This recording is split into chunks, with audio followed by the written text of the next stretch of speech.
El caso de los tres de West Memphis.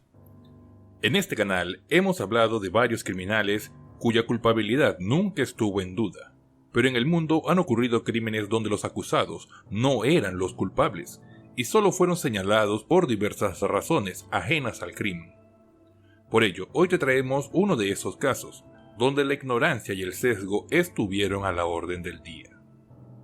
Antes de empezar, no olvides suscribirte al canal, darle like al video y activar la campanita de notificaciones. Ahora sí, empecemos. 5 de mayo de 1993. 3 niños de 8 años de edad tomaron sus bicicletas para salir a dar una vuelta por el vecindario en la ciudad de West Memphis, en Arkansas. Algunos vecinos los vieron jugar sobre las 6:30 de la tarde. Sin embargo, el padre adoptivo de uno de ellos se teme lo peor cuando comienza a atardecer, los llama para volver a casa y no aparecen. Cuando llega la noche, amigos y vecinos de la zona deciden juntarse y hacer una búsqueda más extensa con la esperanza de encontrar a los pequeños, pero estos siguen sin dar signos de vidas. La mañana del 6 de mayo, la policía es la que se une a la búsqueda, con escasos resultados durante aquella mañana.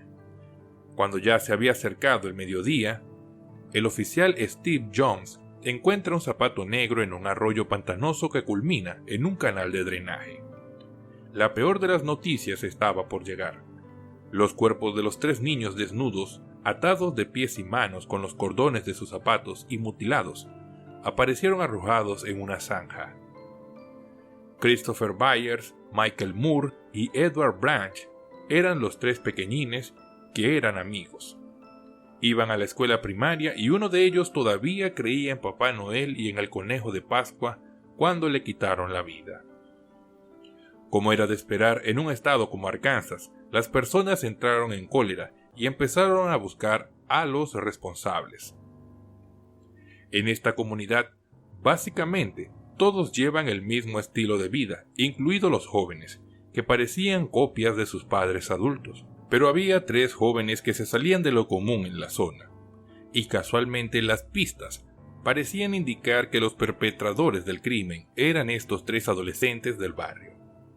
Damian Eccles tenía 18 años y era un joven al que le gustaba el heavy metal con aspecto oscuro y tenía una extraña afición a los libros de rituales satánicos. Jesse Miscaley Jr., de 17 años, tiene una discapacidad cognitiva y se la pasaba el día metido en peleas y en actos delictivos. Y por último, Jason Baldwin, quien parecía ser el más normal de los 3.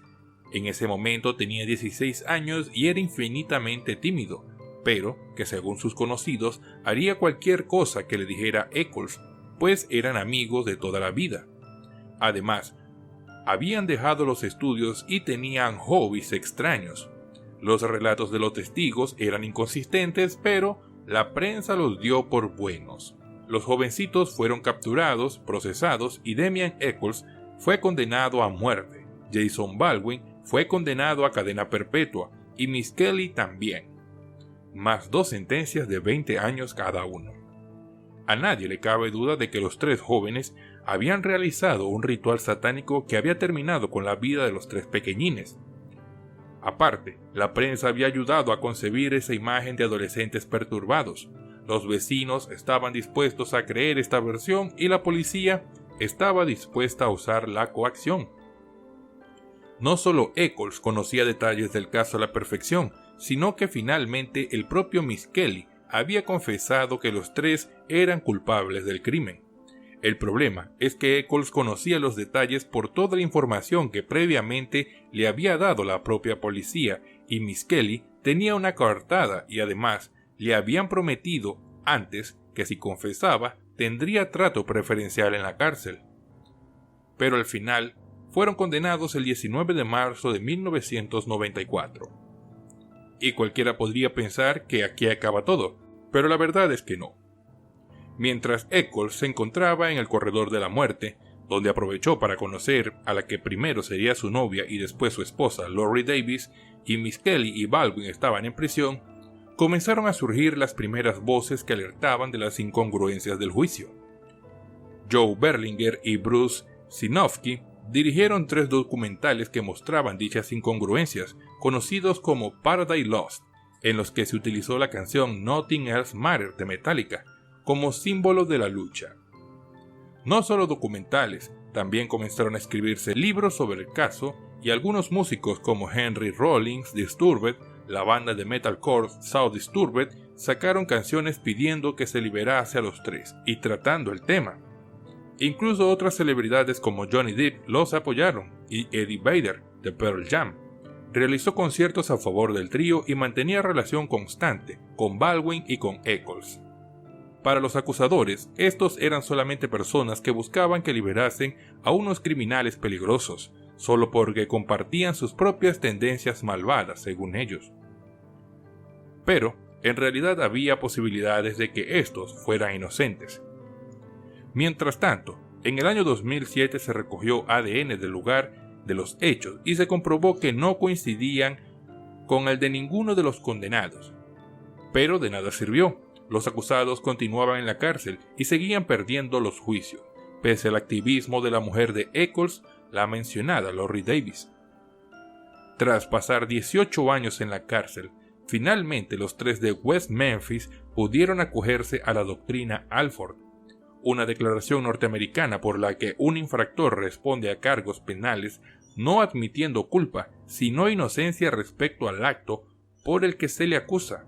En otras palabras, el acusado sigue asegurando su inocencia, pero acepta que existen evidencias que llevan a que haya dudas razonables y se les puede acusar. Los 3 condenados tuvieron que admitir públicamente su culpabilidad, aún siendo inocentes.